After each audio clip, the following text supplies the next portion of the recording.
Mobilidade urbana diz respeito à nossa necessidade diária de circular no lugar onde a gente vive, no território onde a gente vive.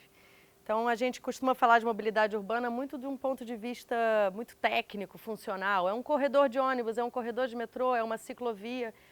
Mas mobilidade urbana é o sistema que vai proporcionar que a gente saia diariamente da nossa casa e vá ao nosso trabalho, e vá encontrar os nossos amigos, e vá estudar, e vá às compras, e resolva a nossa vida. Então diz respeito ao nosso uso e ocupação no território, né? A circulação diária que a gente vai fazer nesse território, e o sistema de mobilidade urbana é o que vai proporcionar ou não essa circulação.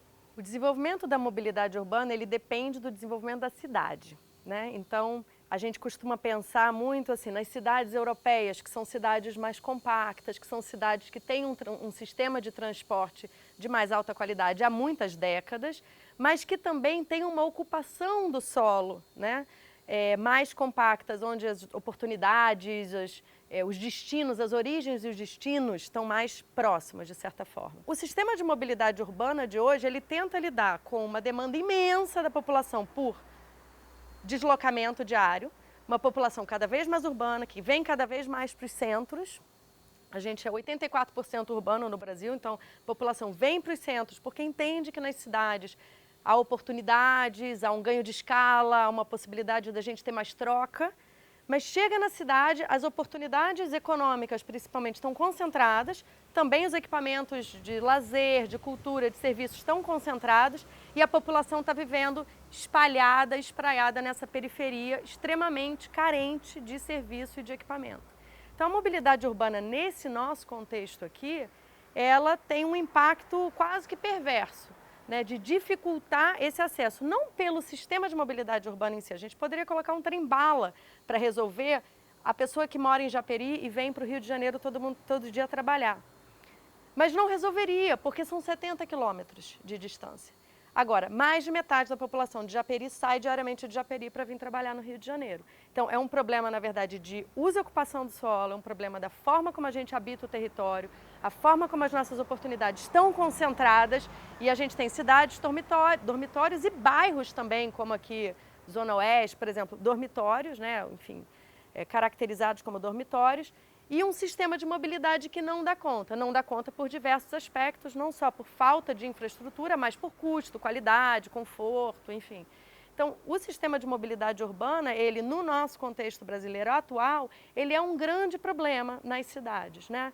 Ele, na verdade, tem um impacto muito negativo para a população de mais baixa renda. Acho que é importante colocar isso também, porque a população de renda mais alta vive mais próxima dos equipamentos e, enfim, está motorizada, e a população de mais baixa renda se endivida para conseguir ter um carro ou uma moto, porque o sistema de transporte público não dá conta das suas demandas. Quando a gente fala de mobilidade urbana, a gente está falando, acima de tudo, de acesso às oportunidades que a cidade oferece, né? Então, como é que o sistema vai lhe proporcionar um acesso barato, acessível, de qualidade, com conforto, usando modos de transporte limpos, então também que tem um impacto no meio ambiente, que não seja danoso, né? Então, como é que a gente consegue acessar saúde, educação, emprego, lazer, cultura, de forma, então, acessível, confortável e limpa? Vamos colocar esses três aspectos. Isso tudo vai resultar na qualidade de vida da população e das cidades. Então a gente tem a primeira infância, que são crianças de 0 a 6 anos, do útero até 6 anos. São pessoas que respiram 4 vezes mais rápido do que adultos, ou seja, inalam 4 vezes mais ar poluído do que nós, estão geralmente na altura das válvulas de escape, né? A cidade não é pensada para essa criança. Então, tem um problema sério de qualidade do ar, tem um problema sério de segurança viária também para as crianças cada vez estão menos na rua, né? As crianças estão cada vez menos passíveis de explorar o espaço e de estar no espaço e de estar sozinhas também, não só em função da mobilidade urbana, mas enfim, cidade muito inóspita, né, para a primeira infância, cidade muito inóspita para a população mais velha, né? Os últimos dados do IBGE-PNAD, houve um aumento em 18% na população idosa, a população acima de 60 anos. Então, quer dizer, a gente tem uma população que está envelhecendo e a cidade cada vez mais inóspita para essa população.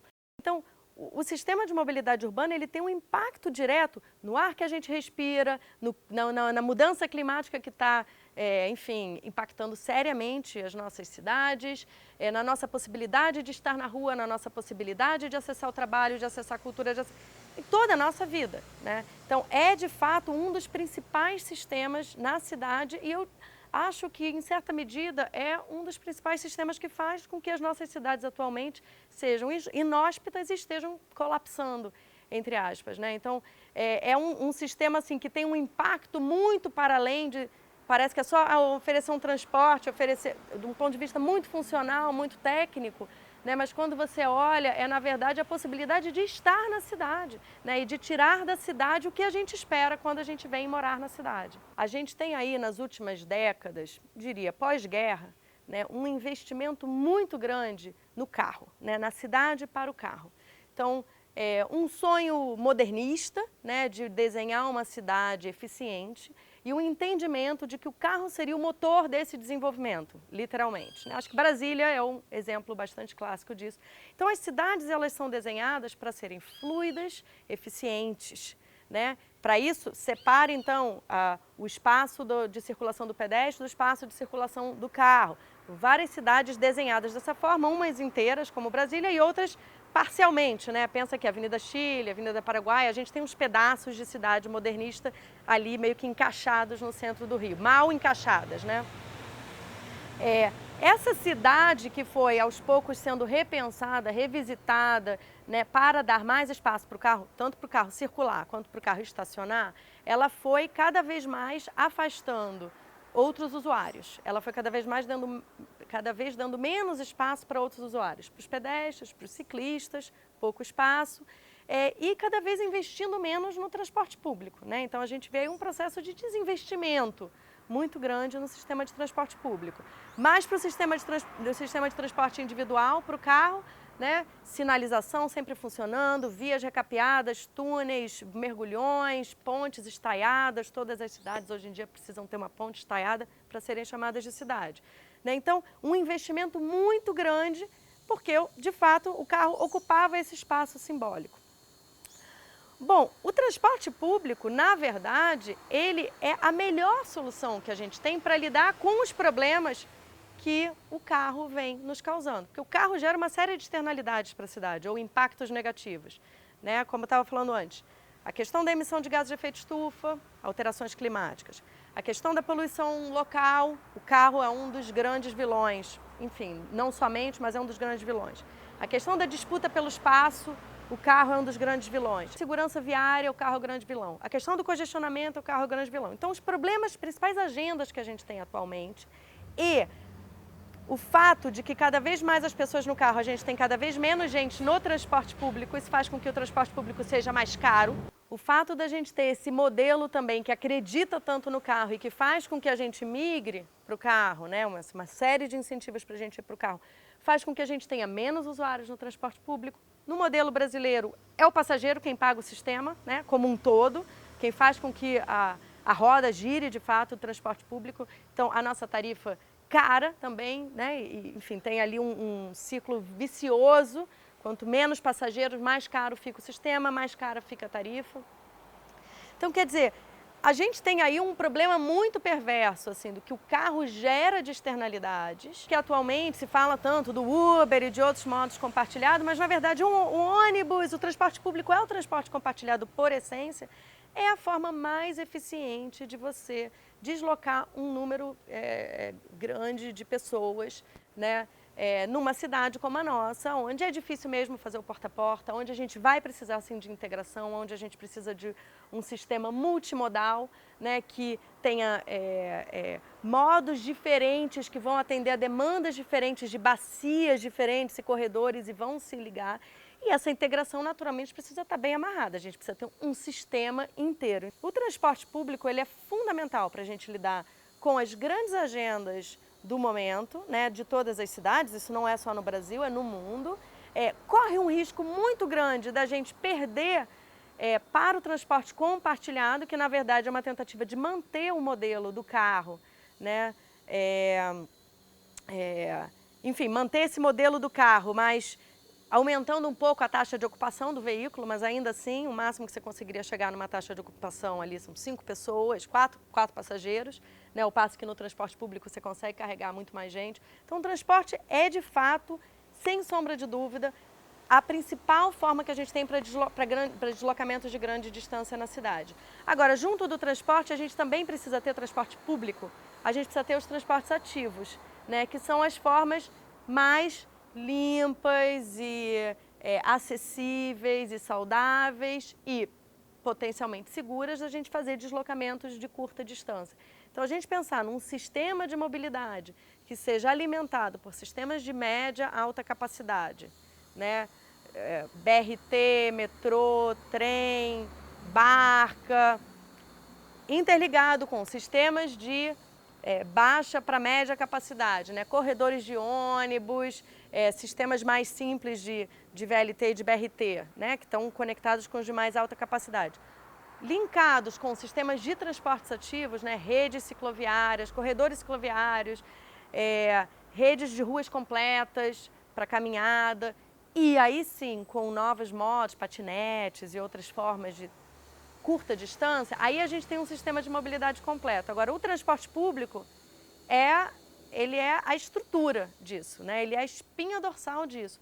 E é ao longo do transporte público, do sistema de média e alta capacidade, onde a cidade deve crescer, né? Então, jamais novos empreendimentos, né, a 50 quilômetros do Rio, isso não faz sentido. Né? Guetos a 50 quilômetros do Rio, do centro do Rio, não faz sentido. A gente tem que fazer com que a cidade vá crescendo e se adensando ao longo dos corredores, no entorno das estações, para que as pessoas de fato usem, né, o transporte público, entendam o transporte público como a sua forma de se conectar na cidade. Uma cidade da escala do Rio precisa de um sistema multimodal de transporte, isso é inevitável, né? A gente não tem como ter um sistema único que cubra a cidade como um todo, de transporte público, né? Então a gente precisa de transportes de maior escala, a gente precisa de sistemas que vão nos conectar com a região metropolitana, com outros municípios. A gente precisa de sistemas que consigam resolver questões de bairros, né? Então, digamos, de bacias. A gente precisa de corredores. Então, a gente precisa de uma série de sistemas diferentes de alta capacidade e de baixa capacidade. É claro que, como eu falei antes, a gente também precisa de um desenho de cidade que faça com que a gente não precisa sempre ir para o centro da cidade acessar trabalho e etc. Então, que haja policentros, né? Uma cidade policêntrica é fundamental. E o sistema de transporte estruturante, que seria o trem, o metrô, um BRT, são, né, redes que proporcionam um sistema estruturante, eles estariam desenhados de acordo com esse policentrismo, né? No entorno de uma estação que a gente deveria promover cidade. Agora, os bairros também precisam estar bem conectados enfim, com sistemas que sirvam de alimentadores, né? Então, a gente pode ter ônibus como alimentador, a gente pode ter a bicicleta como alimentador, a gente pode ter sistemas de menor capacidade, vans como alimentador, né? Então, você precisa sempre pensar no sistema tronco alimentado, e isso quer dizer que a gente vai ter que integrar, né? E esse é um dos grandes desafios do desenho de transporte, do sistema de transporte público, é a integração. Né? Não basta dizer que tem integração, essa integração precisa ser tarifária, precisa ser operacional, precisa ser física, né? Uma boa integração, que você entenda de fato qual vai ser o seu trajeto inteiro, como é que ele vai se dar, o tempo que você vai demorar em cada integração, né? Então, tem várias cidades europeias que você integra e você nem percebe que você integrou. Né? Você sai de uma rede azul, entra numa vermelha e você nem parou para pensar, nossa, tive que integrar aqui, né? Porque é um sistema único, seamless, né? Sem costura. E é isso que a gente deveria promover aqui no Brasil, né? Que é algo que a gente ainda é muito falho.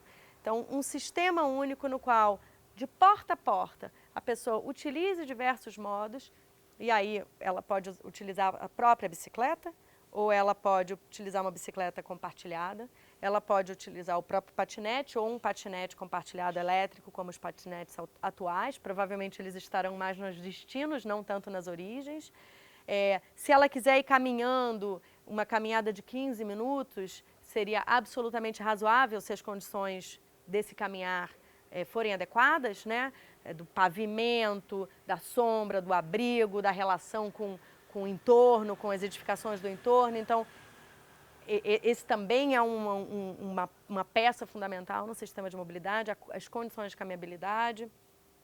E aí ela chega e ela pega um ônibus convencional que vai ter uma faixa dedicada, né? Então, mesmo os ônibus convencionais deveriam ter, não só o que é aqui chamado no Rio de BRS, né? A gente deveria ter sempre priorização para o sistema de transporte público, né? Isso é uma questão fundamental que a gente tem que resolver no Brasil. A gente tem menos de 5% das vias carroçáveis no país, em todas as cidades, são dedicadas ao transporte público, né? E aí essa pessoa faz uma integração, então, com um sistema estruturante, seja um BRT, seja um VLT, seja um metrô, seja o trem, né, que são sistemas que de fato conseguem ter um carregamento maior, principalmente o trem, o metrô e o BRT, né, o VLT e o BRT que não tem a faixa de ultrapassagem, com sistemas de média capacidade, né.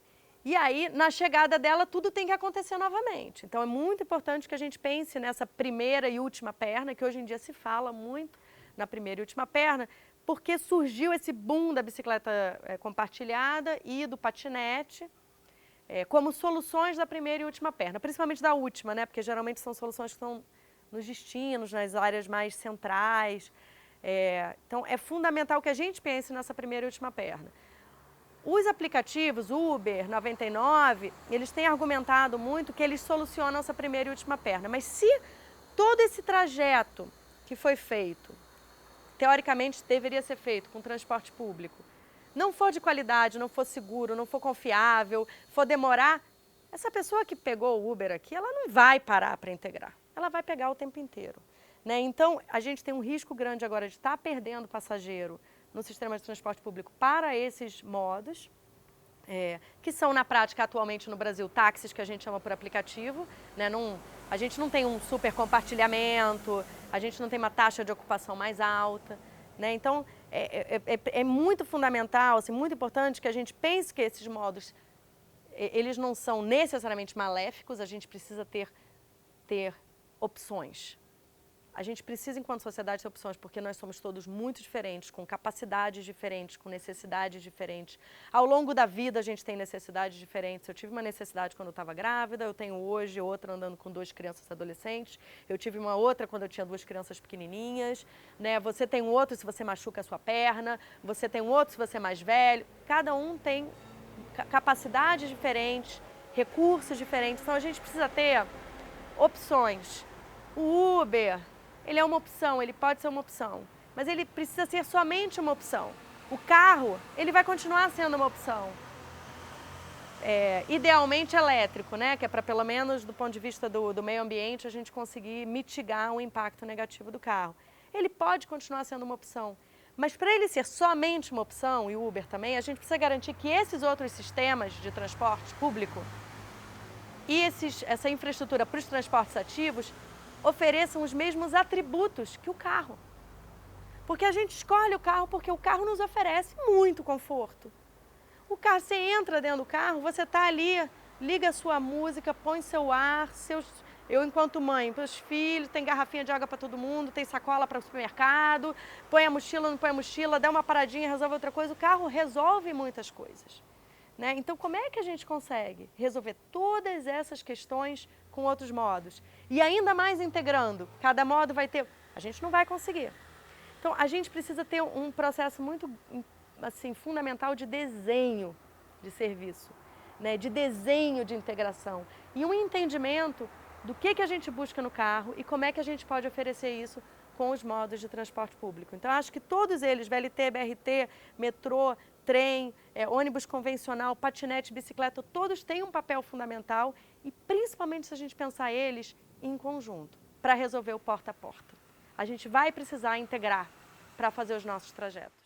Eu sempre quis trabalhar com temas relacionados com políticas públicas. Fui fazer um mestrado em Londres, na Escola de Economia de Londres, a London School, sobre políticas públicas, né? E muito focado no terceiro setor. E tinha o interesse de entender o papel da sociedade civil no diálogo com o Estado e com o mercado, né? Então esse era o meu tema, bem teórico mesmo. Quando eu terminei esse mestrado, eu não queria voltar imediatamente para o Brasil, porque eu achei que trabalhar, passar um tempo em outros países em desenvolvimento, seria elucidativo para mim, para entender as questões brasileiras. Então eu achava que passar por outros países me daria um pouco assim uma perspectiva melhor para poder voltar ao Brasil. E aí eu fui parar em Moçambique, eu passei um ano em Moçambique num projeto que tinha a ver com a bicicleta. Aí a bicicleta entrou na minha vida como uma ferramenta de empoderamento. Falei, que é isso? Que assunto é esse? E tive que sair correndo para estudar, porque eu tinha que desenhar todo o sistema de monitoramento e avaliação do projeto, mas eu nem sabia o que era mobilidade. A primeira vez que eu ouvi esse termo, mobilidade de fato, assim, foi então quando eu estava em Moçambique, em 2006, e aí eu comecei a estudar, era naquele contexto de mobilidade rural, mas foi ótimo entrar nesse tema da mobilidade por uma discussão rural. Aí a gente veio para o Brasil e eu falei, bom, e agora? Porque esse tema acabou na minha vida, né? Como é que eu vou fazer isso? Então eu fiquei fazendo entrevistas assim para ir trabalhar com educação, com saneamento, com vários outros temas que eu falei, ok, planejamento, políticas públicas. Mas nessa época o ITDP abriu uma vaga aqui no Brasil. Eles tinham um escritório muito pequenininho e abriram uma vaga e aí eu entrei. Falei, então é minha chance de continuar no tema da mobilidade. Só que eu cheguei, eu não sabia o que era um BRT. Eu não sabia o que era política de estacionamento. Era um outro assunto, mobilidade urbana é uma coisa bem diferente, né? E aí eu mergulhei de cabeça nesse assunto, lidero o ITDP desde 2013, eu entrei no ITDP em 2012, nós crescemos muito, depois diminuímos um pouco, chegamos a ter 20 pessoas, hoje nós somos 13, e a gente trabalha bastante na escala federal, no âmbito federal, enfim, contribuindo com a implementação da Política Nacional da Mobilidade Urbana, que foi a lei promulgada em 2012, mas a gente trabalha majoritariamente com cidades e regiões metropolitanas, então tanto apoiando o poder público, que precisa de dados, que precisa de metodologias, que precisa de informação, que precisa estar bem equipado para avançar com as políticas de mobilidade urbana, sejam projetos, sejam legislações, então a gente trabalha muito tentando rever legislação, tentando criar projetos, boas práticas, mostrar o que é possível na ciclomobilidade, na mobilidade a pé, no transporte público, em medidas de desestímulo ao uso do carro, cidade adensada, uma cidade compacta, uma cidade bem conectada, com uso misto do solo. Essa é a cidade que a gente precisa, não é a cidade sonho modernista, de separações, de zoneamentos por uso, né? A gente precisa de cidades vivas, que são cidades que vão ser de qualidade, né? E vão ser mais seguras. Então a gente trabalha muito nessa agenda, tanto na escala federal quanto municipal. E não só com o poder público, a gente também trabalha bastante com a iniciativa privada, naturalmente, né? Que na verdade, um grande ator que desenha a cidade, né? Quem mais desenha a cidade atualmente, né, é o mercado imobiliário, são os operadores, né? Então são atores que têm interesse em ter cidades seguras e vivas e confortáveis e vibrantes, mas que precisam também estar bem alinhados e ter uma visão, né? A questão da visão é muito importante para a gente. Que visão de cidade a gente tem? Que visão de cidade o poder público tem? Que visão de cidade a iniciativa privada tem? E aí, que visão de cidade a sociedade civil tem? Então, a gente também trabalha muito com sociedade civil, diversos atores, organizações institucionalizadas ou não, movimentos, tentando criar uma agenda comum sobre o papel da mobilidade na agenda urbana, né? Então, definindo indicadores juntos, o que a gente quer para a cidade, como é que a gente consegue, de fato, garantir uma prestação de contas do poder público, da iniciativa privada, o que a gente quer deles, né? A gente quer expansão do sistema de transporte, a gente quer requalificação, a gente quer mais ciclovia, aonde que a gente quer a ciclovia, como é que a gente quer a integração, a gente quer uma tarifa mais barata, que meta que a gente tem. Então a gente trabalha muito com sociedade civil, então com os 3 setores, né, contribuindo nessa discussão sobre visão, né? Que visão que a gente tem de cidade, que cidade que a gente quer, né? Que cidade é essa que a gente almeja tanto e sonha tanto e fala tanto e que a gente não consegue colocá-la de pé, né? A nossa cidade, ao contrário do nosso sonho, ela é cada dia mais desumana, né? Então a nossa tentativa ela vai desde a questão técnica, de como é que a gente desenha, até uma questão mesmo mais ampla, assim, que visão é essa que a gente tem e como é que a gente pode construir essa visão juntos. Então eu não tenho carro, eu tenho 2 filhos e circulo muito a pé e muito de ônibus e muito de metrô. Circulo pouco de bicicleta, eu tenho medo de circular de bicicleta na cidade. Eles circulam muito de bicicleta com o pai, né, assim, enfim, ele é uma pessoa que anda muito de bicicleta, tem triciclo, tudo isso. Então, a vida deles é muito na bicicleta. Muitas pessoas me mandam fotos, vi seus filhos de bicicleta. Mas eu uso prioritariamente transporte público. Eu moro aqui na região de Laranjeiras, Cosme Velho, então quadras 2, 50 são os ônibus da minha vida, né, diariamente. Mas sempre que posso também tento conectar com o metrô. Se eu tiver que ir para o centro ou para outras áreas da cidade, dependendo, eu vou de metrô. Quando não dá, eu uso o táxi ou o serviço compartilhado, né? Principalmente se eu estiver com criança, bolsa, computador, mochila, supermercado, aí eu uso, faço uso aí de uma combinação de modos. Mobilidade urbana é o que vai permitir com que eu floresça na cidade.